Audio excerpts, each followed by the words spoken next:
ओम शांति। 4 नवंबर 2025 प्रातः मुरली। बाप दादा के अनमोल वचन। मीठे बच्चे, अभी तुम सत्य बाप द्वारा सत्य देवता बन रहे हो, इसलिए सतयुग में सत्संग करने की जरूरत नहीं। प्रश्न: सतयुग में देवताओं से कोई भी विकर्म नहीं हो सकता है, क्यों? उत्तर: क्योंकि उन्हें सत्य बाप का वरदान मिला हुआ है।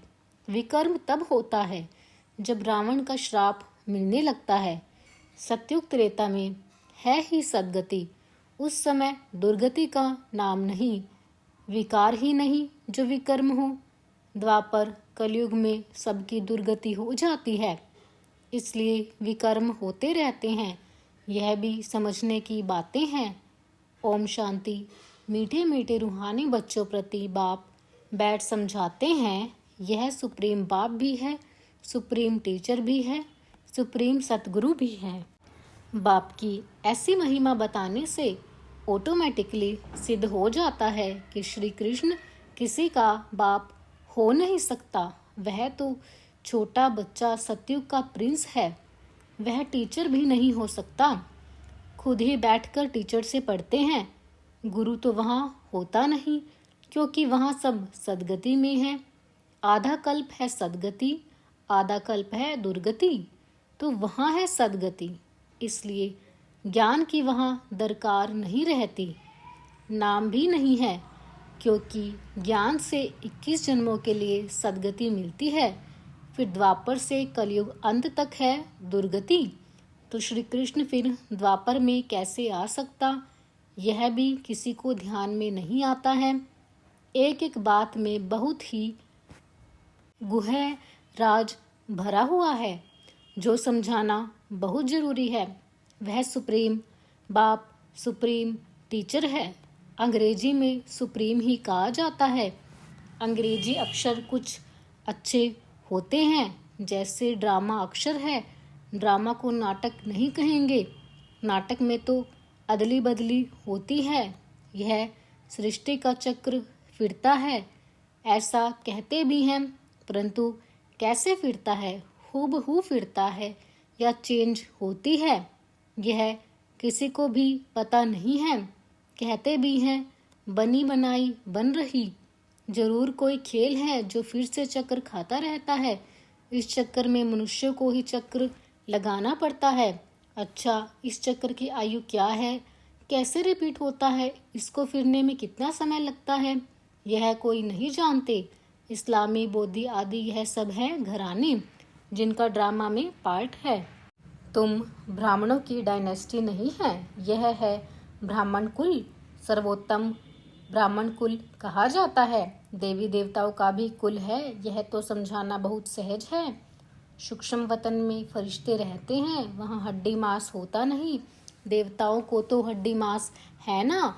ब्रह्मा सो विष्णु, विष्णु सो ब्रह्मा, विष्णु की नाभि कमल से ब्रह्मा क्यों दिखाया जाता है। सूक्ष्म वतन में तो यह बातें होती नहीं, न जवाहरात आदि हो सकते, इसलिए ब्रह्मा को सफेद पोषधारी ब्राह्मण दिखाया है। ब्रह्मा साधारण मनुष्य बहुत जन्मों के अंत में गरीब हुआ ना, इस समय है ही खादे के कपड़े। वह बेचारे समझते नहीं सूक्ष्म शरीर क्या है। तुमको बाप समझाते हैं, वहाँ है ही फरिश्ते जिनको हड्डी मांस होता नहीं। सूक्ष्म वतन में तो यह श्रृंगार आदि होना नहीं है, परंतु चित्रों में दिखाया है तो बाबा उसका एक साक्षात्कार कराए फिर अर्थ समझाते हैं, जैसे हनुमान का साक्षात्कार कराते हैं। अब हनुमान जैसा कोई मनुष्य होता नहीं। भक्ति मार्ग में अनेक प्रकार के चित्र बनाए हैं, जिनका विश्वास बैठ गया है, उनको ऐसा कुछ बोलो तो बिगड़ पड़ते। देवियों आदि की कितनी पूजा करते हैं, फिर डुबो देते हैं। यह सब है भक्ति मार्ग। भक्ति मार्ग के दलदल में गले तक डूबे हुए हैं, तो फिर निकाल कैसे सकेंगे। निकालना ही मुश्किल हो जाता है। कोई कोई तो औरों को निकालने निमित्त बन खुद ही डूब जाते हैं, खुद गले तक दुबन में फंसते, अर्थात काम विकार में गिर पड़ते हैं। यह है सबसे बड़ी दुबन, अर्थात दलदल। सतयुग में यह बातें होती नहीं। अभी तुम सत्य बाप द्वारा सत्य देवता बन रहे हो, फिर वहाँ सत्संग होते नहीं। सत्संग यहाँ भक्ति मार्ग में करते रहते हैं, समझते हैं सब ईश्वर के रूप हैं, कुछ भी नहीं समझते। बाप बैठ समझाते हैं, कलयुग में है सब पाप आत्माएं, सतयुग में होते हैं पुण्य आत्माएं। रात दिन का फर्क है, अभी तुम संगम पर हो, कलयुग और सतयुग दोनों को जानते हो। मूल बात है इस पार से उस पार जाने की। क्षीर सागर और विषय सागर का भी गायन है, परंतु अर्थ कुछ नहीं समझते। अभी बाप बैठ कर्म अकर्म का राज समझाते हैं। कर्म तो मनुष्य करते ही हैं, फिर कोई कर्म अकर्म होते हैं, कोई विकर्म होते हैं। रावण राज्य में सब कर्म विकर्म हो जाते हैं, सतयुग में विकर्म होता नहीं, क्योंकि वहाँ है राम राज्य। बाप से वरदान पाए हुए हैं, रावण देते हैं श्राप। यह सुख और दुख का खेल है ना। दुख में सब बाप को याद करते हैं, सुख में कोई याद नहीं करते। वहाँ विकार होते नहीं। बच्चों को समझाया है सैपलिंग लगाते हैं, यह सैपलिंग लगाने की रस्म भी अभी पड़ी है। बाप ने सैपलिंग लगाना शुरू किया है। आगे जब ब्रिटिश गवर्नमेंट थी तो कभी अखबार में नहीं पढ़ता था कि झाड़ों का सैपलिंग लगाते हैं। अब बाप बैठ देवी देवता धर्म का सैपलिंग लगाते हैं, कोई सैपलिंग नहीं लगाते। बहुत धर्म है, देवी देवता धर्म प्राय लोप है। धर्म भ्रष्ट कर्म भ्रष्ट होने के कारण नाम ही उल्टा सुल्टा रख दिया है। जो देवता धर्म के हैं उन्हों को फिर उसी देवी देवता धर्म में आना है। हर एक को अपने धर्म में ही जाना है। क्रिश्चियन धर्म का निकल कर फिर देवी देवता धर्म में आ नहीं सकेंगे, मुक्ति तो हो न सके। हाँ, कोई देवी देवता धर्म का कन्वर्ट होकर क्रिश्चियन धर्म में चला गया होगा तो वह फिर लौटकर अपने देवी देवता धर्म में आ जाएगा। उनको यह ज्ञान और योग बहुत अच्छा लगेगा। इससे सिद्ध होता है कि यह अपने धर्म का है। इसमें बड़ी विशाल बुद्धि चाहिए, समझने और समझाने की, धारण करनी है। किताब पढ़कर नहीं सुनानी है। जैसे कोई गीता सुनाते हैं, मनुष्य बैठकर सुनते हैं। कोई तो गीता का श्लोक एकदम कंठ कर लेते हैं, बाकी तो इनका अर्थ हर एक अपना अपना बैठ निकालते हैं। श्लोक सारे संस्कृत में हैं। यहाँ तो गायन है कि सागर को स्याही बना दो, सारा जंगल कलम बना दो, तो भी ज्ञान का अंत नहीं होता। गीता तो बहुत छोटी है, 18 अध्याय हैं। इतनी छोटी गीता बनाकर गले में पहनते हैं, बहुत पतले अक्षर होते हैं, गले में पहनने की भी आदत होती है। कितना छोटा लॉकेट बनता है, वास्तव में है तो सेकंड की बात। बाप का बना, जैसे कि विश्व का मालिक बना। बाबा हम आपका एक दिन का बच्चा हूँ, ऐसे भी लिखने शुरू करेंगे। एक दिन में निश्चय हुआ और फट से पत्र लिखेंगे, बच्चा बना तो विश्व का मालिक हुआ। यह भी कोई की बुद्धि में मुश्किल बैठता है। तुम विश्व का मालिक बनते हो ना, वहाँ और कोई खंड नहीं रहता है, नाम निशान गुम हो जाता है। कोई को मालूम भी नहीं रहता कि यह खंड थे, अगर थे तो जरूर उनकी हिस्ट्री ज्योग्राफी चाहिए। वहाँ यह होते ही नहीं, इसलिए कहा जाता है तुम विश्व के मालिक बनने वाले हो। बाबा ने समझाया है, मैं तुम्हारा बाप भी हूँ, ज्ञान का सागर हूँ। यह तो बहुत उच्च से उच्च ज्ञान है जिससे हम विश्व के मालिक बनते हैं। हमारा बाप सुप्रीम है, सत्य बाप, सत्य टीचर है, सत्य सुनाते हैं, बेहद की शिक्षा देते हैं, बेहद का गुरु है, सबकी सदगति करते हैं। एक की महिमा की तो वह महिमा फिर दूसरे की हो नहीं सकती, फिर वह आप समान बनाए तब हो सकते। तो तुम भी पतित पावन ठहरे, सतनाम लिखते हैं। पतित पावनी गंगाएं हैं, माताएं हैं। शिव शक्ति कहो, शिव वंशी कहो, शिव वंशी ब्रह्म कुमार कुमारियां। शिव वंशी तो सब हैं, बाकी ब्रह्मा द्वारा रचना रचते हैं तो संगम पर ही ब्रह्मा कुमार कुमारियां होते हैं, ब्रह्मा द्वारा अडॉप्ट करते हैं। पहले पहल होते हैं ब्रह्म कुमार कुमारियां। कोई भी ऐतराज उठाते हैं तो उसको बोलो यह प्रजापिता है, इनमें प्रवेश करते हैं। बाप कहते हैं बहु जन्मों के अंत में मैं प्रवेश करता हूँ, दिखाते हैं विष्णु की नाभि से ब्रह्मा निकला। अच्छा, विष्णु फिर किसके नाभि से निकला? उसमें एरो का निशान दे सकते हो कि दोनों ओत प्रोत हैं। ब्रह्मा सो विष्णु, विष्णु सो ब्रह्मा, यह उनसे वह उनसे पैदा हुआ है। इनको लगता है 1 सेकंड, उनको लगता है 5000 वर्ष। यह वंडरफुल बातें हैं ना, तुम बैठ समझाएंगे। बाप कहते हैं लक्ष्मी नारायण 84 जन्म लेते हैं, फिर उनके ही बहु जन्मों के अंत में मैं प्रवेश कर यह बनाता हूँ। समझने की बात है ना, बैठो तो समझाएं कि इनको ब्रह्मा क्यों कहते हैं। सारी दुनिया को दिखाने के लिए यह चित्र बनाए हैं। हम समझा सकते हैं, समझने वाले ही समझेंगे, नहीं समझने वाले के लिए कहेंगे यह हमारे कुल का नहीं है। बेचारा भल वहाँ आएगा, परंतु प्रजा में हमारे लिए तो सब बेचारे हैं ना। गरीब को बेचारा कहा जाता है। कितने पॉइंट्स बच्चों को धारण करनी है, भाषण करना होता है टॉपिक्स पर। यह टॉपिक कोई कम है क्या?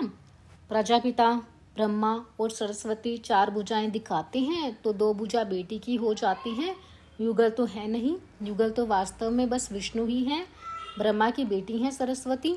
शंकर को भी युगल नहीं है, इस कारण शिव शंकर कह देते हैं। अब शंकर क्या करते हैं? विनाश तो एटॉमिक बॉम्ब से होता है। बाप कैसे बैठ बच्चों को मौत कराएंगे? यह तो पाप हो जाए। बाप तो और ही सबको शांति धाम वापस ले जाते हैं बगैर मेहनत। हिसाब किताब चुकत कर सब घर जाते हैं, क्योंकि कयामत का समय है। बाप आते ही हैं सर्विस पर, सबको सदगति दे देते हैं।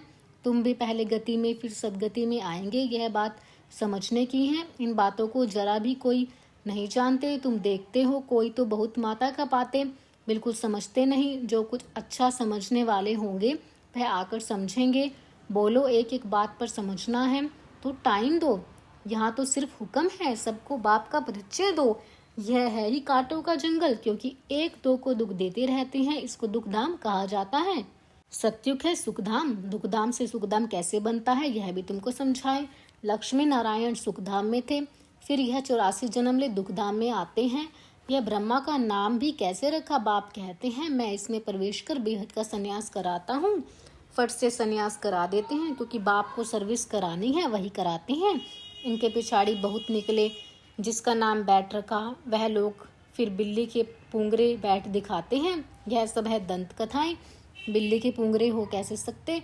बिल्ली थोड़े ही बैठ ज्ञान सुनेगी।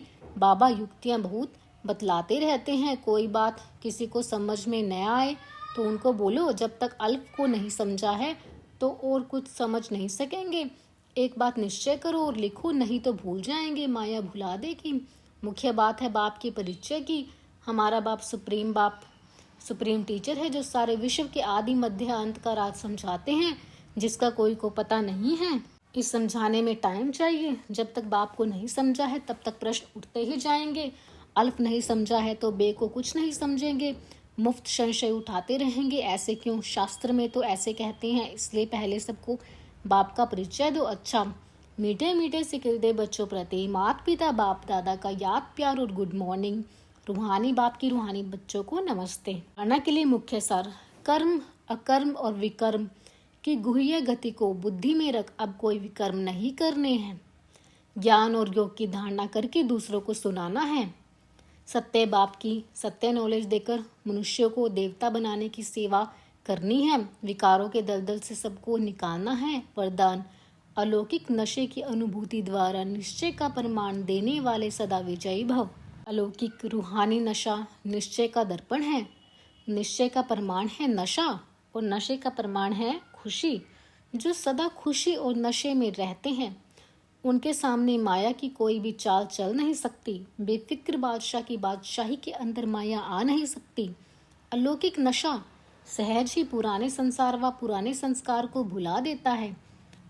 इसलिए सदा आत्मिक स्वरूप के नशे में, अलौकिक जीवन के नशे में, फरिश्तेपन के नशे में या भविष्य के नशे में रहो तो विजयी बन जाएंगे। स्लोगन, मधुरता का गुण ही ब्राह्मण जीवनता की महानता है, इसलिए मधुर बनो और मधुर बनाओ। अव्यक्त इशारे अशरीरी व विदेही स्थिति का अभ्यास बढ़ाओ। जैसे विदेही बाप दादा को देह का आधार लेना पड़ता है बच्चों को विदेही बनाने के लिए, ऐसे आप सभी जीवन में रहते, देह में रहते, विदेही आत्मा स्थिति में स्थित हो। इस देह द्वारा करावनहार बन करके कर्म कराओ। यह देह करनहार है, आप देही करावनहार हो। इसी स्थिति को विदेही स्थिति कहते हैं। इसी को फॉलो फादर कहा जाता है। बाप को फॉलो करने की स्थिति है सदा अशरीरी भव, विदेही भव, निराकारी भव। ओम शांति।